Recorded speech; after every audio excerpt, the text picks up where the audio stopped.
Hello friends, तो ये मैं कर रही हूँ मीसोथेरेपी।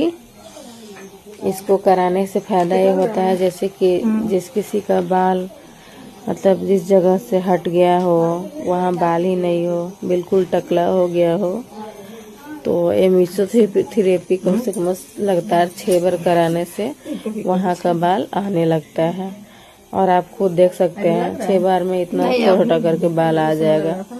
तो आप लोग ज़रूर कराएं मीसोथेरेपी। जिसके पास मतलब जिसका बाल हट गया हो, डिस्पैच हो गया, वहाँ अच्छा नहीं लगा, टकला हो गया हो, तो आप आइए Nirankari advance ladies beauty parlour Mohania Kaimur, और अपना जिस किसी का भी बाल वहाँ से हट गया हो उसका ट्रीटमेंट कराइए बिन कोई पेन का। देखिए मेरे कस्टमर को कोई पेन नहीं हो रहा है, बिन कोई पेन का मीसोथेरेपी कराइए और ज़रूर आइए। Thank you, bye.